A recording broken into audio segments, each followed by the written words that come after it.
Buenas tardes. Vamos a comenzar ya esta jornada, aunque es solo una hora, pero bueno, esta hora que hoy se titula Jesús, nuestra esperanza. No podíamos encontrar algo más bonito. Jesús, nuestra esperanza. Y yo, antes de que hable nuestro hermano Carmelo, prior de la comunidad de aquí del Carmen, voy a deciros dos cosas para ir preparándonos. Primero, una frase del Papa Francisco, a quien seguimos recordando con cariño, con agradecimiento y con deseo de que se cumpla en él la voluntad de Dios. Entonces dice el Papa Francisco, y nos lo dice a nosotros: invito a cada cristiano, en cualquier lugar y situación en que se encuentre, a renovar ahora mismo su encuentro personal con Jesucristo,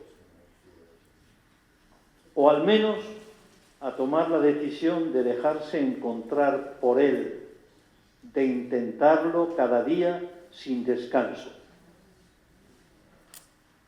Nos invita a cada uno de nosotros a renovar ahora mismo nuestro encuentro personal con Jesucristo. Y después quería hablaros de una persona que hace años ya que me cayó muy bien. Y por eso os lo digo, por si a vosotros también os cae bien. Quizás hayáis oído hablar de él. Se llama Sabbat Bati. Parece que no mucho. Sabbat Bati. Este fue un político pakistaní, un poquito lejos de nosotros, pero es bueno traerlo aquí. Y este fue ministro de las minorías, porque era católico. Pakistán es un país fundamentalmente musulmán, pero había un ministro para las minorías, y era este Sabbat Bati. Y fue asesinado por sectas de su país a causa de la oposición a la ley de la blasfemia, que esto sí que habréis oído hablar de la ley de la blasfemia, y en defensa de Asia Bibi. ¿Os acordáis de aquella mujer que iba a ser apedreada, lapidada? Bueno, entonces este hombre, ministro de las minorías, trabajaba contra la ley de la blasfemia y trabajaba también por levantar a aquellas personas pisoteadas porque querían ser libres con la libertad que nos da Jesús. Y tales amenazas, le hicieron primero muchas amenazas a Sabbat Bati, pero no le hicieron callar. Como la lectura de hoy, que a Midrash, Misac y Abdénigo no les hicieron callar las propuestas de adoración al ídolo de Nabucodonosor. No le hicieron callar. La ley de la blasfemia, decía él, es una herramienta de violencia contra las minorías, especialmente contra los cristianos. Y me puede costar la vida, pero seguiré trabajando para modificar una ley que se usa para saldar asuntos personales. El cumplimiento de su deber como ministro de minorías le ocasionó la muerte Y él, antes de morir, declaró, Sabbat Batí, porque le hicieron propuestas para, deja de ser católico, hazte musulmán, y te daremos cargos mucho más importantes que el que tienes y con mucho más dinero del que ahora tienes. Bueno, pues él, antes de morir, declaró, solo busco un sitio a los pies de Jesús. Quiero que mi vida, mi carácter y mis acciones digan fuerte y claro que sigo a Jesucristo. Es de un católico lejano en la geografía para nosotros, pero creo que muy cercano a nuestra fe y a nuestro amor y esperanza en Jesús. A mí me gustó cuando lo oí, ahora está en marcha su proceso de beatificación para que sea conocido, más conocido en toda la Iglesia. Me interesó mucho y por eso esta tarde, antes de escuchar a nuestro hermano Carmelo, pues que nos sirva como de introducción, de motivación para todos nosotros. Y ahora escuchamos a Carmelo, el prior de la comunidad del Carmen.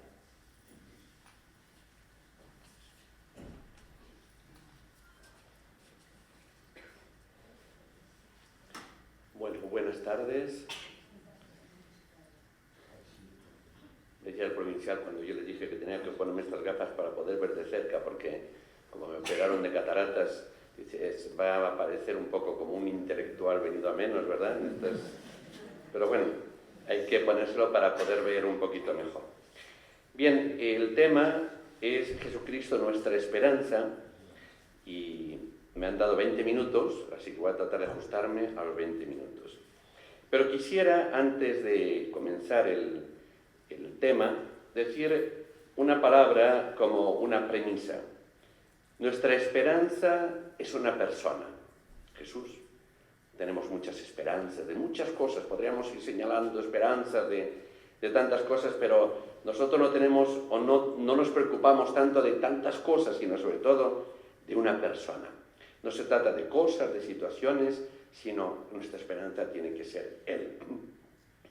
Y es una persona que nos da la esperanza con mayúsculas, porque la esperanza puede ser también entendida, es esperanza de esto, de lo otro, ¿verdad?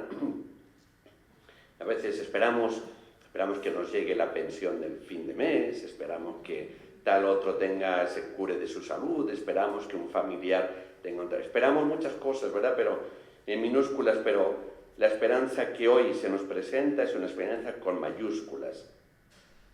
La plenitud, no tanto de alguna cosilla, sino esperanza de plenitud. Frente a pequeñas esperanzas o expectativas de nuestra vida, aparece precisamente Jesús como la esperanza. Plenitud de vida, de felicidad, de alegría, de aceptación en medio de las situaciones que nos toca vivir. Hoy en día se emplea mucho una palabra que es la resiliencia. Bueno, se podrían hablar muchas cosas de eso, pero seguramente que ya os habrán hablado y conocéis, y yo no me voy a detener en ello. Jesucristo, nuestra esperanza. Estas palabras son un saludo de la carta de San Pablo a Timoteo, que hoy también se nos dirige a nosotros. Pablo, apóstol de Cristo Jesús, por disposición de Dios, Salvador nuestro, y de Cristo Jesús, nuestra esperanza, a Timoteo. Y diríamos a cada uno de nosotros hoy. Y yo comienzo también con una pregunta. ¿De verdad es Jesucristo tu esperanza? ¿De verdad es Jesucristo nuestra esperanza? Cuando hablamos de esperanza, ¿a qué nos referimos? ¿Qué piensas y crees tú cuando escuchas esta palabra? En este mundo, donde se presentan tantas realidades como la salvación para los hombres, donde se apuestan por tantas cosas que se convierten casi y sin casi en ídolos, el progreso, el bienestar, las posesiones, el poder, la fama, donde se sacrifican tantas cosas, inclusive vidas humanas, para conseguir todo esto, ¿Qué nos parece a nosotros? ¿Dónde nos colocamos? Hablamos de Jesucristo, nuestra esperanza, pero esto es verdad. Jesús no nos da poder, no nos da fama, no da réditos. Más bien, nos invita a colocarnos como Él entre los pobres, los sencillos, los humildes, los de abajo, que decían en algún momento, lo que no cuenta a los ojos del mundo. En definitiva, ¿qué esperamos de Jesús? ¿Algo? ¿Alguien? ¿Una persona que nunca llega? ¿Plenitud de vida y de felicidad? ¿Godot? Habéis oído quizá de esa famosa esperando a Godot, ¿verdad? Aquel señor que estaba esperando, que estoy esperando a Godot, que se suponía que era una persona que iba a venir y que nunca llegó. O el centinela, habían dicho que llegaba el rey a una ciudad y el centinela subía todos los días a la torre principal para ver si llegaba el rey, y no llegaba hasta que el centinela ya mayorcito un día, y de pronto llegó el rey, cuando ya era muy mayor, pero la perseverancia, ¿no? Bien, ¿qué esperamos de Jesús? Hay modos distorsionados de entender la esperanza, y me refiero al Evangelio. Ya entre los discípulos de Jesús encontramos esta ambigüedad cuando hablamos de Jesús y de lo que esperamos de Él. Quiero recordar a los discípulos de Maús, aquellos dos discípulos que, destrozados en sus ánimos, rotas sus ilusiones, sus esperanzas, se encontraron con aquel desconocido en su camino. Ellos, envueltos en su dolor, no eran capaces de ver nada más allá de esa situación personal.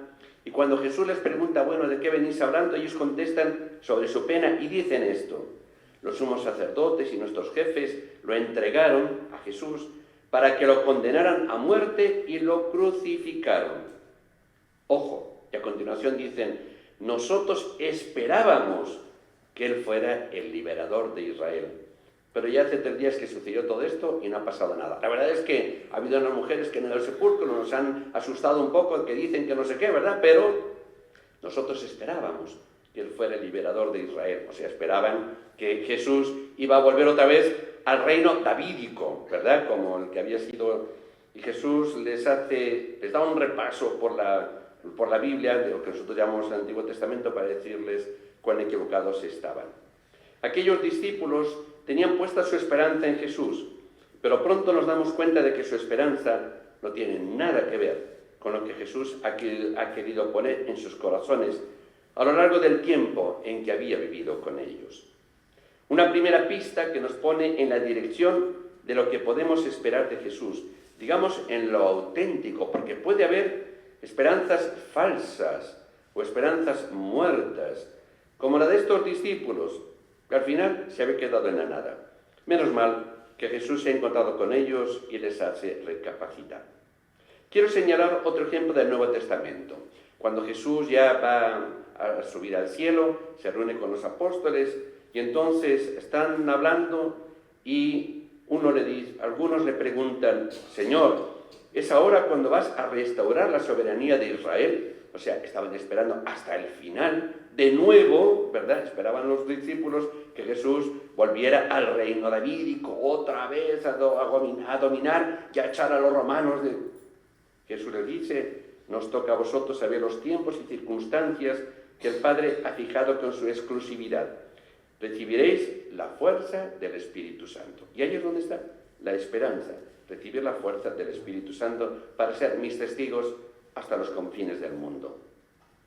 De nuevo encontramos que la esperanza de algunos discípulos no era lo que Jesús les había prometido y les señalaba. Jesús promete no algo terreno, algo material, conseguir prebendas, honores. Jesús les promete recibir el Espíritu Santo. También encontramos otras expectativas que podrían parecerse. La palabra es un poco distinta, tiene un matiz diferente, ¿verdad? Algunos, como Herodes, cuando le lleva a Pilato, le manda a Jesús, ¿verdad? Pero Herodes dice, qué ganas tengo de ver a Jesús, porque estoy esperando que me haga algún milagrito aquí delante, ¿verdad? Y Jesús se le quedó mirando en silencio, no le dijo nada. Bueno, porque ¿qué estás esperando? ¿Un payasito de feria? El payasito eres tú en esos momentos, ¿verdad? Otros, sin tener la autoridad de Herodes, esperaban cosas parecidas, multiplicar los panes, también inclusive bajar de la cruz. Cuando Jesús está en la cruz, le dicen, baja de la cruz, creeremos en ti. Estaban esperando que bajara de la cruz para demostrar que era el Mesías.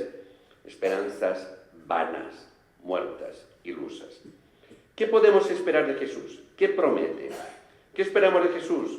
A ver si es que deseamos algo que Él no va a darnos, porque nuestra mentalidad, nuestro modo de ver la vida, de vivir, no es la de Él, con los discípulos de Emaús.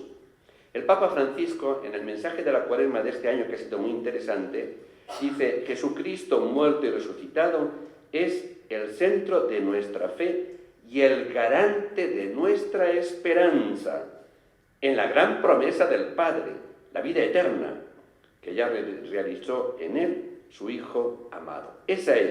La esperanza, lo que nosotros podemos esperar de Jesús, la vida eterna.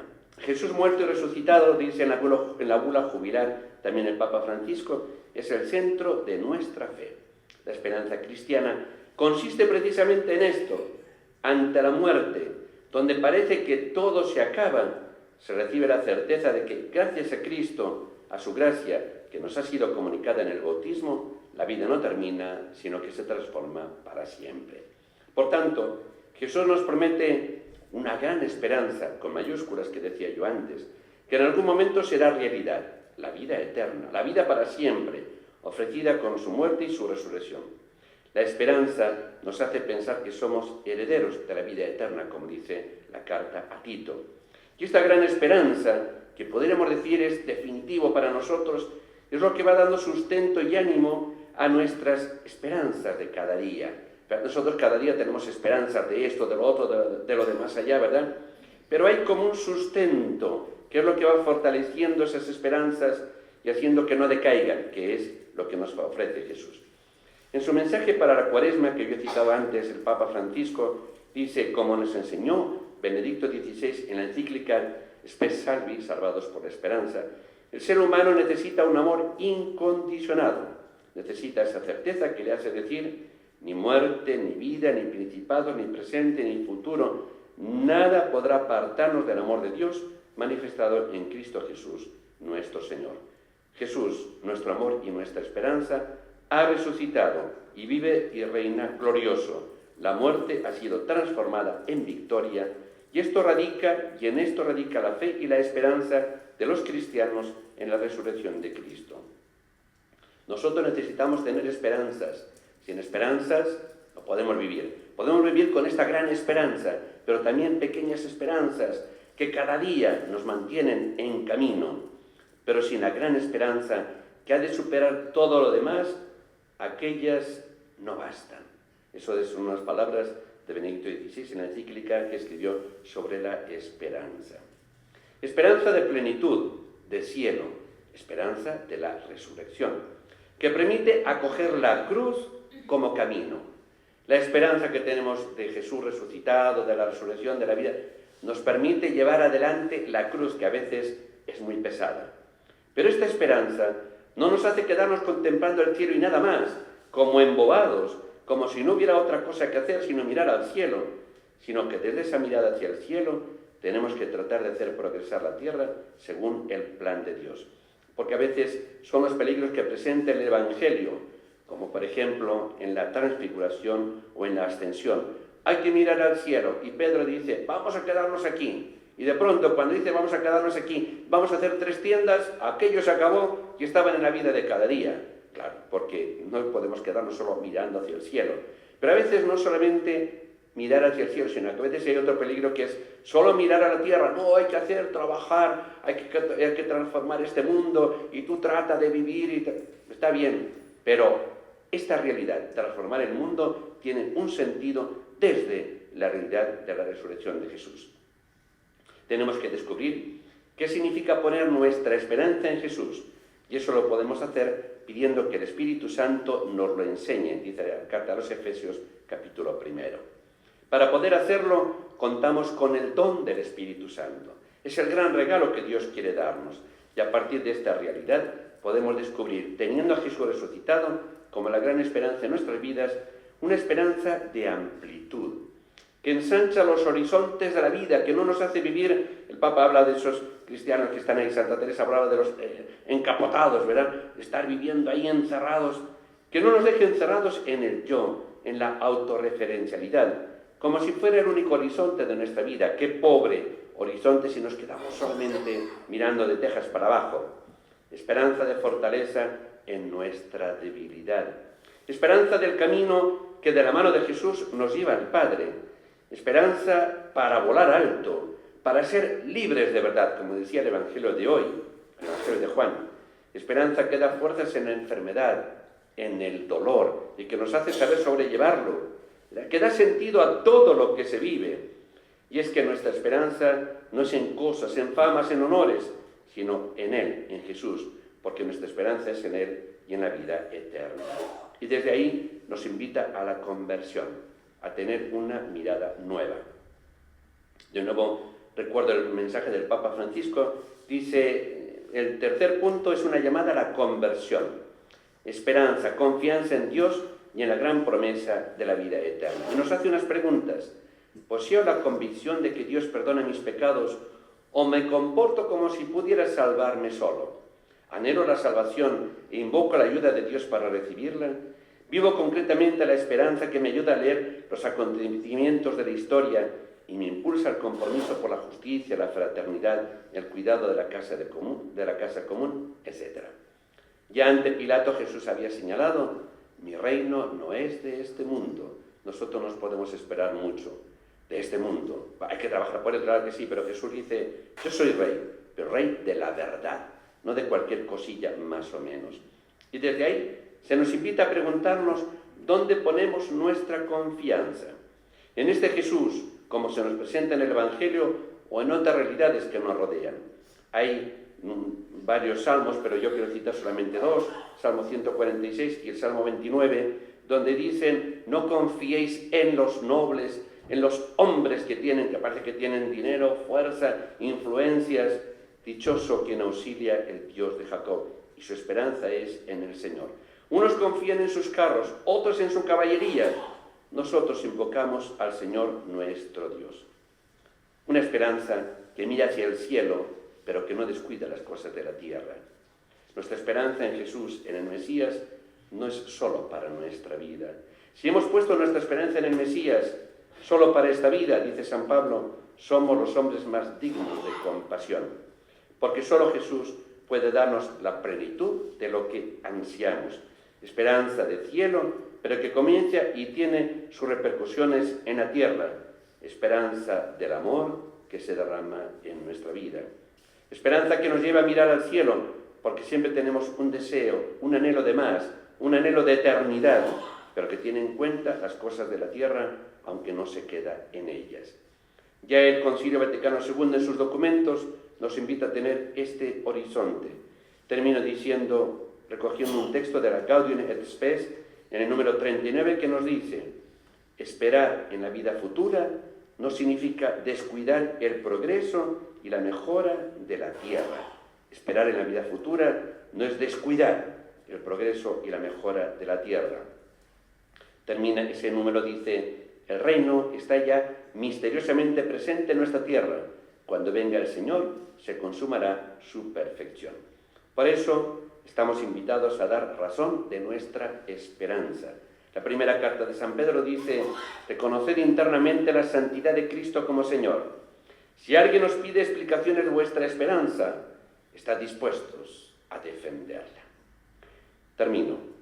El testimonio más convincente de esta esperanza nos lo ofrecen los mártires, aquellos que han dado la vida por ese ideal, por Jesús, porque Jesús era el que había dado todo el sentido a su vida. Mártires que nosotros consideramos mártires de Jesús, ¿verdad? Pero también hay otros que pueden estar fuera, pero por ejemplo este del cual hablaba ahora el padre Pedro Tomás, es un mártir, claramente, pero tantos otros que han dado la vida, ¿verdad? Que dice el Papa en la bula jubilar número 3, firmes en la fe en Cristo resucitado, supieron renunciar a la vida terrena con tal de no traicionar a su Señor.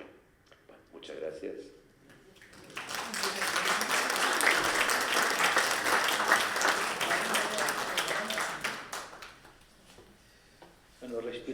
poco después de esto que nos ha dicho Carmelo tan profundo. Y ahora vamos a escuchar un testimonio. El testimonio nos lo da Carmen, que es hija de la caridad, con todo lo que significa hija de la caridad. Y que nos va a hablar de cómo ella se ha atrevido a hacer algo que quizás hemos pensado algunos de nosotros, pero no lo hemos hecho. Ella ha dirigido sus pasos hacia la cárcel.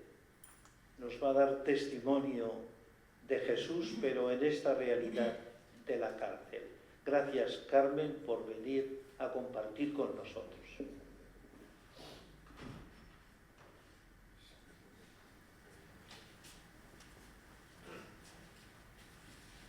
Bueno, yo lo que os digo, a ver, no es que a mí cuando me dijeron que tenía que ir a la cárcel a estar con los presos, a hablar con ellos, pues sí que me encogí un poquito porque era una realidad que yo no conocía, algo que la gente normal no pisa, no va a la cárcel, ¿no? No va a la cárcel a ver a la gente, a los presos, excepto su familia, y a veces ni eso.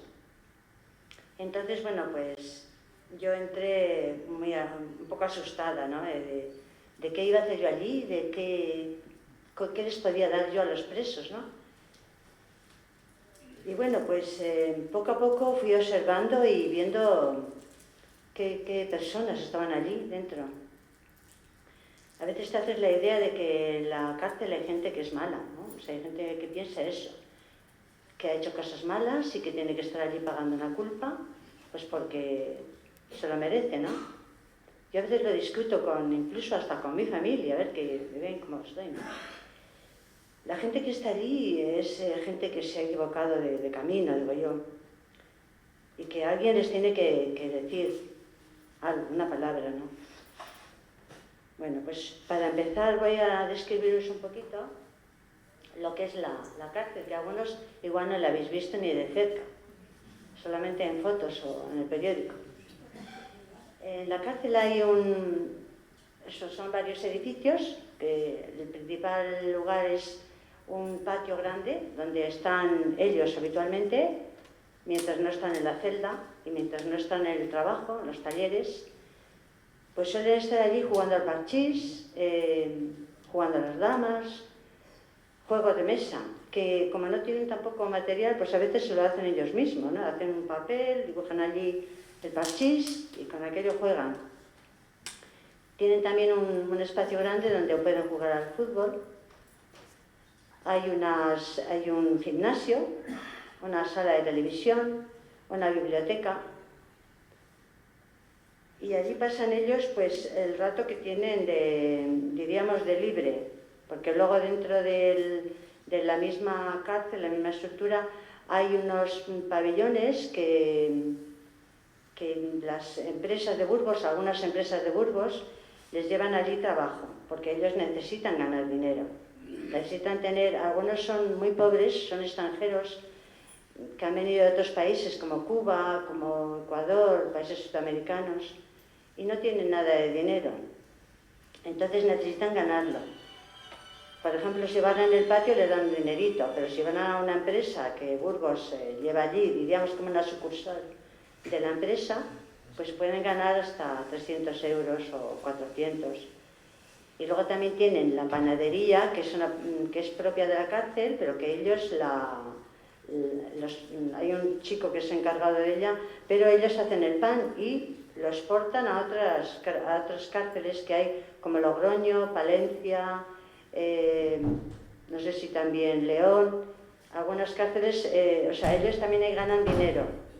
Y ese dinero les viene bien para cuando salgan. Algunos lo ahorran, otros pues igual gastan en tabaco, en café, depende. Después, también dentro de lo que es el recinto de la cárcel, dentro de lo que es el patio grande, que es hay todo eso que veis ahí son los porches, cuando llueve se meten dentro y ahí tienen mesas para jugar. Y dentro de esta zona, que no se ve, están unas aulas que es donde damos los talleres. Los talleres son diversos porque, por ejemplo, va a CLAD, para la gente que tiene problemas con la droga, que la mayor parte de la gente que está allí metida son de droga y la mayor parte son jóvenes, bastante jóvenes, desde los 30 años o incluso 28, pues hasta los 60 y algo, que son los menos, ya es cuando tienen ya más edad los llevan a residencias. Hay unos módulos que son enfermería, que son los que tienen algún problema psiquiátrico, que hay bastantes, con enfermedades mentales a cuenta de la droga. Después está el módulo 14, que es un módulo donde van los que tienen problemas de conducta, que igual han tenido peleas o han agredido a alguien, incluso al personal. Luego está el módulo de, diríamos, donde están los que, por ejemplo, no tienen condena todavía, que entran de la calle y hasta que no les juzgan y les ponen unos años de condena, pues no van al patio. Y luego está el módulo de respeto, que lo llaman ellos, que es un módulo que les compromete a una serie de actividades que sean de orden, de limpieza, que sean de conducta buena, ¿no? Se comportan bien. Incluso estas mismas personas acompañan a otros presos que tienen problemas. Les ponen de compañía, así como un ángel de la guarda. Sí. Bueno, luego tienen diversas actividades. Yo os describo un poquito la situación porque la verdad es que luego yo os diré lo difícil que es saber hablar del Evangelio, hablarles de Dios y de la esperanza. Tienen actividades que salen para salir a la calle, un día a ver cosas en Burgos. También hacen el Camino de Santiago una vez al año, que se juntan con otros presos de otras cárceles y vienen contentísimos de esa experiencia. También si tienen buena conducta, tienen ya la mitad de la condena casi cumplida, salen a un piso que tenemos aquí cerca de la parroquia de San Esteban, que es de la iglesia, es del obispado y de Cáritas, y entonces ahí pasan 6 días o 5 días. Y nosotros los voluntarios les acompañamos a la hora de comer, o estar con ellos, o damos un paseíto. Si no tienen amigos o no tienen familia, pues se quedan ahí en el piso y nosotros somos su compañía. Esas son las actividades que ellos tienen tienen, ya os he dicho que tienen un gimnasio, pues muchos se pasan el rato haciendo gimnasia, porque tampoco tienen mucho sitio para correr ni para andar. A la biblioteca también suelen ir. Luego tienen otra actividad que es La Voz del Patio, que es un periódico que igual habéis visto en alguna librería o en algún sitio de estos, porque los dan, les mandan a otras cárceles, pero también los dejan por aquí repartidos en Burgos, en algunas donde sacas de cultura y esos, para que la gente los vaya conociendo. Y ahí ya veis que hablan, pues hacen entrevistas a un juez o a cualquier persona así que tenga relación con la cárcel o simplemente a algún voluntario de los que vamos. En cuanto al trato de los funcionarios, la cárcel de Burgos es pequeña, tiene más o menos 300 personas. Y están los funcionarios que yo, por lo que veo, lo que he observado durante los 3 años y pico que llevo yendo a la cárcel, es que tienen un trato con ellos muy bueno. Les tratan con mucha humanidad, con mucho respeto y que es muy, muy humano, ¿no? Nosotros también, los voluntarios que vamos, lo que hacemos es darles, mucho cariño, ¿no? A veces hay gente que dice, a mí hace mucho tiempo que nadie me da un abrazo y un beso, ¿no? Entonces nosotros lo que hacemos es entrar, saludarles, darles un beso, claro que sí, a los que te dan un beso y un abrazo, ¿no? Y luego escucharles. Necesitan mucha escucha porque estas personas entre ellos tampoco tienen mucha confianza, no se saben comunicar porque este no sé qué, el otro no sé cuál, total, que sospechan entre ellos mismos y no tienen una relación de amistad o de compartir, por esa desconfianza. Por eso con nosotros los voluntarios, pues no sé, para ellos somos unas personas a las que se pueden confiar. Yo a veces les digo, no hace falta que digas lo que has hecho. Porque ellos se sienten, se sienten como si dijésemos las ovejas negras del redil, ¿no? de la sociedad. Ellos dicen, tenemos un sello, y cuando salimos la gente nos mira, ¿no? La gente nos mira como diciendo estos... Y de hecho procuramos nunca, decimos, cuando estamos con ellos en la calle, oye, pues vamos a volver a la cárcel o cuando vuelves... No, esa palabra no la utilizamos nunca. Porque ya tienen ellos ese complejo de que no se les considera personas normales, de que se les mira mal, de que algunos incluso tienen su familia que les tienen miedo, ¿eh? O sea, hay gente, no hay muchos que hayan matado a otros, ¿no? Pero sí que hay gente que ha cometido un crimen y entonces pues esa cosa, ese dolor le llevan ahí. Tienen, yo diría, una mochila llena de dolor y de pena, ¿no? Dentro de ellos mismos, ¿no? Porque por una parte ven que su familia hay gente que su familia no quiere saber nada de ellos. Sus amigos les han dejado, ellos lo dicen, cuando tienen hijos, sus hijos, si se comunican con ellos, le dicen, papá, ¿dónde estás? No, yo sí, estoy trabajando, hijo, estoy lejos. Yo a veces les digo, pues es mejor que les digas la verdad, ¿no? Que has cometido un error, no lo que has hecho, porque eso sería muy duro para un niño, ¿no? Pero sí que no sé, he cometido un error y estoy aquí, hijo, que no puedo salir, ¿no? Pero bueno, sus hijos, si tienen 15 años o 16, no lo van a entender bien cuando salgan y les digan la verdad. Bueno, a veces sus mujeres les dejan sus novias, les deja todo el mundo, ¿no? Con lo cual se queda sin nadie. Y ellos cuando entramos nos dicen, gracias porque nos dedicáis tiempo y porque vemos que nos tratáis con mucho respeto, que nos consideráis, que nos dais valor, ¿no? Porque tienen necesidad de aumentar su autoestima, la tienen muy bajita. La mayor parte de ellos son gente que ha salido desde muy pequeños, ya se han drogado, entonces la droga les ha trastornado mucho. Su familia, incluso su madre, no quiere saber nada de ellos, porque la madre siempre está ahí, ¿no? La madre, si le hablan de alguien, es de su madre, o sea, esa sí que siempre está a su lado, ¿no?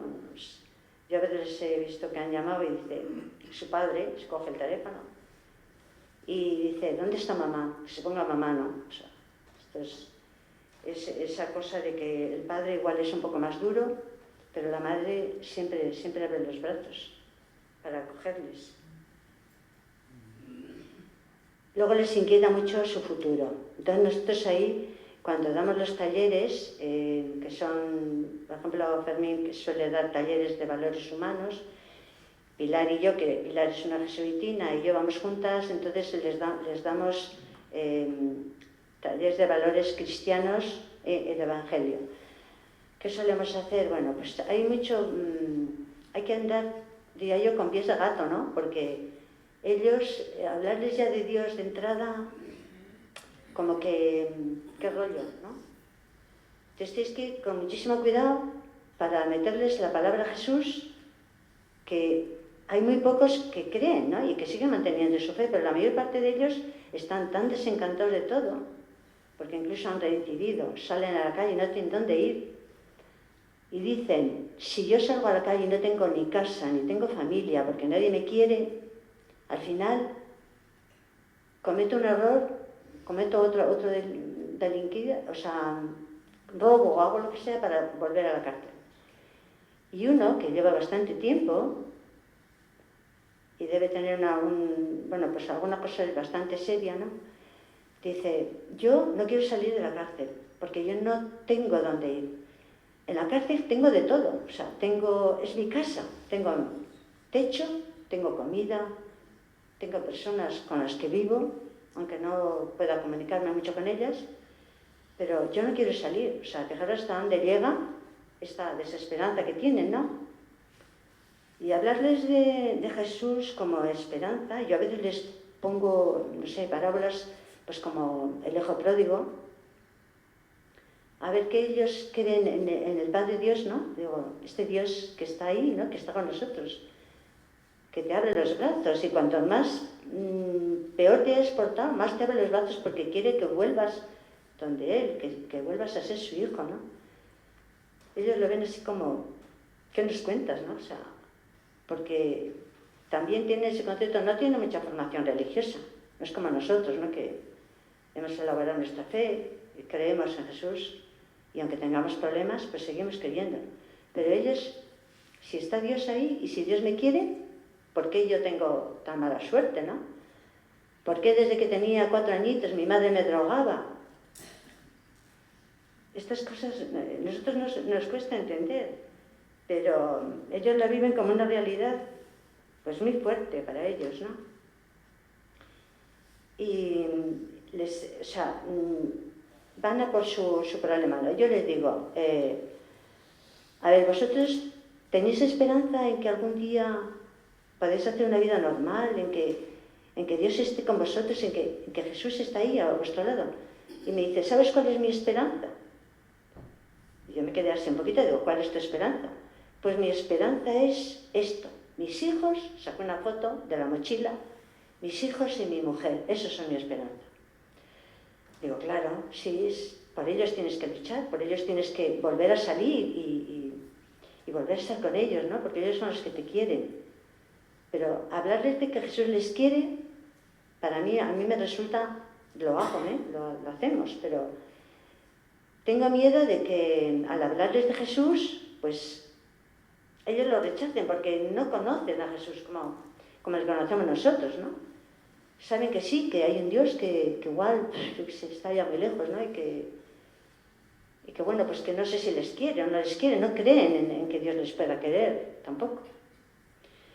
Pero sí hay algunos, por ejemplo, yo he notado mucha diferencia entre la gente que viene de Sudamérica, que son más religiosos que nosotros, más religiosos en general, ¿no?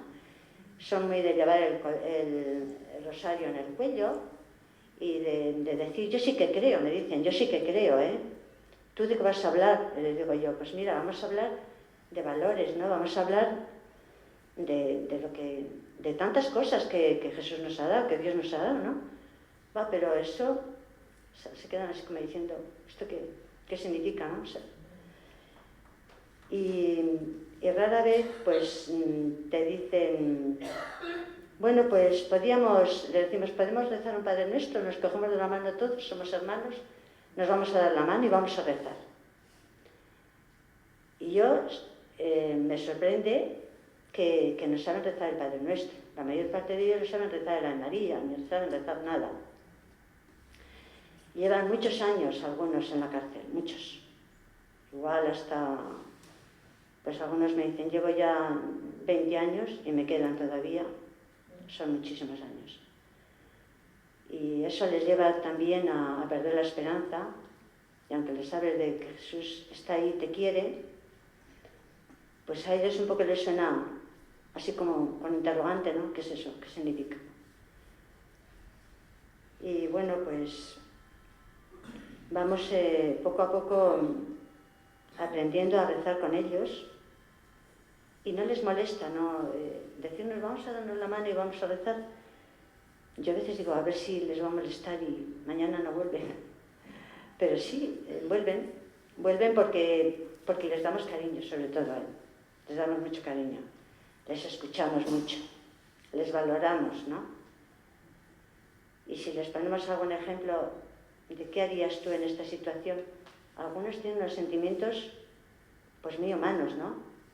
Y te expresan, yo ayudaría, yo cuando salga de aquí me decía uno, como vosotros me habéis ayudado, yo también pienso ayudar a los demás, porque es muy duro estar aquí, ¿sabes? Estar aquí en la cárcel, aquí te pierdes todo. Cuando sales, no sabes ni andar por la calle. Y eso es verdad, yo les he visto cuando salen de permiso, me decía uno, no vamos a bajar por esas escaleras, porque a mí se me ha olvidado bajar escaleras. A ver, en la cárcel bajan escaleras, tienen alguna escalera, pero no es como aquí en la calle, que son de piedra y que son más difíciles de bajar, ¿no? Pero sí tienen una pobreza impresionante. Dicen, las cosas han cambiado tanto que no vamos a saber defendernos, sabemos andar con el móvil, no sabemos andar con un ordenador, y ahora todo es así, todo es automático, todo es electrónico, todo es... Nosotros no, eso hemos perdido, ya no sabemos.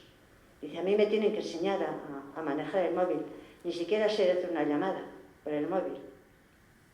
La verdad es que no tienen móvil allí, ¿eh? No les dejan los móviles, tienen unas cabinas telefónicas de las de antes, que meten moneditas, no monedas no, porque no usan dinero. Meten unas tarjetitas que con esas se las cargan con dinero y con esas salen llamadas. Y también les han puesto últimamente unos teléfonos que son videollamada, que pueden hablar, ver a su familia por allí. Y algunos están muy enfadados con la familia, les chillan. Pero también es yo desde ahí también les entiendo, ¿no? Porque es verdad que han perdido toda la esperanza. Y si la esperanza en Dios tampoco la tienen, porque como decía San Pablo, ¿quién les habló de Dios, no? ¿Quién les ha explicado todo esto, no? Ellos no tienen una formación religiosa en general. Ellos han vivido bajo unos, pues algunos yo digo bajo la droga, otros pues porque se metieron igual a traficar con ella, aunque no la consuman, porque les engañaron, porque les dijeron que con eso ganaban mucho dinero. Otros pues se han dedicado a robar, y eso lo hacen bien, ¿no? Ellos cuentan cómo hacen. Cuando notas que si te entran a robar en casa, dices, bueno, yo a veces digo, madre mía, estos saben muchísimo de todo esto, ¿no? Y cambiarles el chip es muy difícil. Casi nunca quieren entrar a dialogar sobre temas serios y sobre todo sobre temas religiosos, porque no saben qué decir, no entienden ese lenguaje nuestro. Entienden el cariño que les damos, la escucha que les damos, son muy agradecidos, te van a saludar en cuanto entras en el patio y te dan las gracias porque estás allí con ellos, dedicándoles un tiempo, ¿no? Dicen, ¿tú por qué vienes aquí a la cárcel? Si total, nosotros como que no nos lo merecemos, ¿no? O sea, somos unas personas que nadie nos valora como tales, ¿no? Hemos hecho cosas muy malas y venís aquí a pasar el rato con nosotros. Pues sí, porque queremos estar con vosotros, porque queremos acompañaros y compartir con vosotros, ¿no? Las cosas buenas. Que vosotros igual creéis que, bueno, porque habéis hecho una cosa mala y así sois muy malos. Pues no, os habéis equivocado de camino, habéis hecho algo que no deberíais de hacer, pero siempre es tiempo de cambiar, ¿no? Siempre es tiempo de coger un camino recto. Que les digo, tenéis que ser personas que tienen que elegir entre el bien y el mal, pues tendréis que elegir ahora el bien, ¿no? En el mal ya vemos dónde desemboca en estas cárceles. Y yo a veces me pregunto, ¿cómo se puede estar años y años en un mismo lugar, como es ese patio, dando vueltas, sin otra cosa, ¿no? Lo tenéis al cielo, podéis mirar al cielo y hablar con Dios, que Él está ahí y os ve. Y dices, sí, ¿tú crees que nos escucha? Sí, os escucha. Y luego, pues también escuchéis el canto de los pájaros, ¿no? Que es bonito. Y luego también hacemos unos ejercicios vamos a hacer un ejercicio, les digo yo, de imaginación, pero nos vamos a poner en esa realidad para salir de estas paredes y ventilarnos un poquito, ¿no? Porque hay gente que no les deja salir por el delito cometido y porque a veces no lo llevan bien y se enfadan y eso les quita puntos. Y digo, vamos a pensar que estamos en un campo, y lo hacen con muchísimo interés, porque, ¿sabes? La imaginación es muy fuerte, ¿no? Y te puedes imaginar que estás allí en el paraíso, ¿no? Y por un momento sales de esas cuatro paredes, que siempre ves las mismas caras, más o menos, siempre ves las mismas piedras, siempre es el mismo horario. Aunque tienen tele, porque les dejan televisión en su cuarto, en su celda, A veces comparten la celda con un compañero o están solos. Pero si no se llevan bien, para mí es conflicto, porque también eso les hace sufrir, ¿no? Bueno, pues les inquieta mucho su futuro. La verdad es que siempre sale el tema de cuando salga, ¿qué voy a hacer? ¿Dónde voy a ir? Yo les digo, bueno, pues mira, si ganas algo de dinero, porque es importante que tengan un trabajito dentro de la cárcel para ganar un dinero, pues guárdalo. Y luego con eso puedes... Claro, la excarcelación que les daban antes se la han retirado. Ya no hay esa paga que les daban por estar en la cárcel X años. Les daban una paga mensual, con la cual podían pagarse una habitación y luego ya comer en Cáritas. Y te dicen, ¿y si salgo, Cáritas me acoge? Pues sí, Cáritas te acoge. Digo, y ahí ha salido un chico hace poco que ha encontrado ya trabajo, siempre con la ayuda de Cáritas, claro. La casa de acogida de San Vicente, que también la llevamos nosotras, pues también les ayuda muchísimo. Y les ayudan a buscar trabajo. Entonces está muy contento, dice, estaba harto de no hacer nada, harto de no hacer nada. Y aquí dentro de la cárcel estoy también cansado de no hacer nada. Quiero hacer algo. Lo del trabajo lo tienen muy serio, o sea, se consideran afortunados cuando les dan un trabajo. Sea del dinero que sea, porque a veces por limpiar el patio les dan, yo qué sé, pues 100, no sé si 100 euros al mes o cuánto, pero bueno. Pero por estar en la panadería les dan bastante. Entonces ese dinero ellos lo ahorran, lo van guardando. Algunos se lo mandan a su familia, porque tienen problemas. Ya os digo, si hay pobres, son los que están dentro de la cárcel.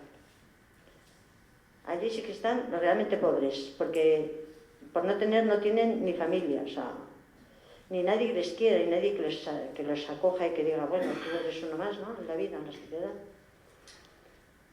Y eso es, la esperanza que les podemos transmitir es, pues esa, poco a poco, que vayan comprendiendo, porque ellos también ven que nosotros para algo vamos, ¿no? Vamos porque les queremos, pero también porque tenemos una inquietud, ¿no? Tenemos una fe que nos hace movernos y cuidar a los demás. Y eso es lo que os puedo contar.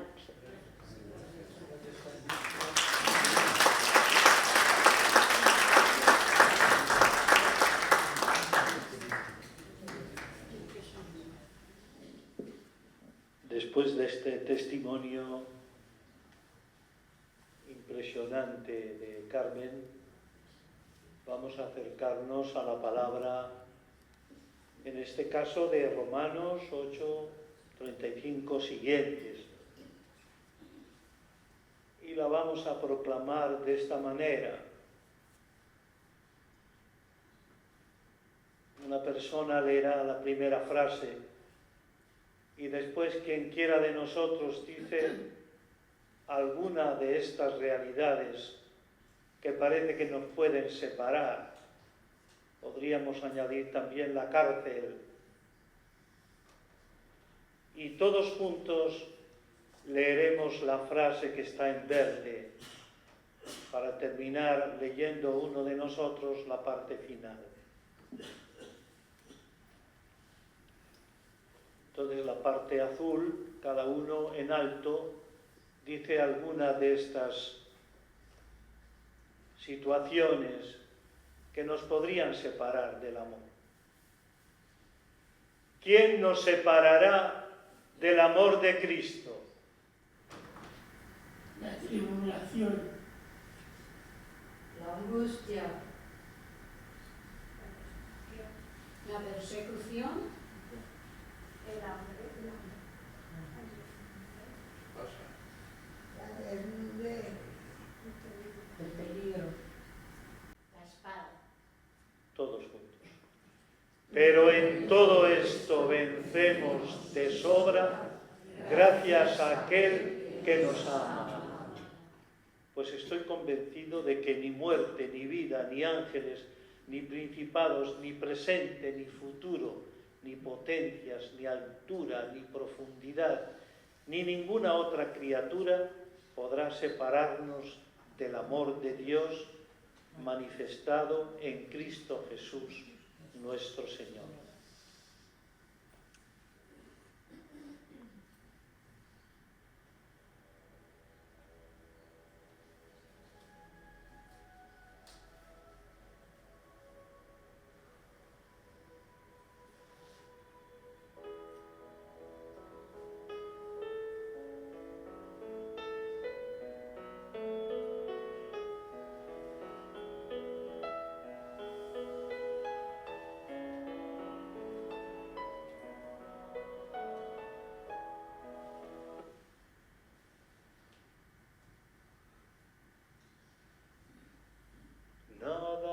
nos separará, nada nos separará, nada nos separará del amor de Dios. Nada nos separará, nada nos separará, nada nos separará del amor de Dios. Nada nos separará, nada nos separará, nada nos separará del amor de Dios.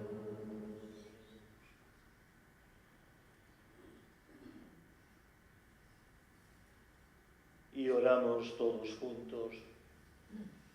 Jesús, tú eres nuestra esperanza, la roca firme que sostiene nuestra fe en los momentos más difíciles. Tu amor nos levanta cuando caemos, nos guía cuando estamos perdidos, nos llena de paz en las tormentas de la vida. Eres la luz que nunca se apaga, la promesa de vida eterna, la respuesta a nuestros anhelos más profundos. Nada, absolutamente nada, ni las pruebas, ni los sufrimientos, nada podrá separarnos de tu inmenso amor. Amén. Nada nos separará, nada nos separará, nada nos separará del amor de Dios.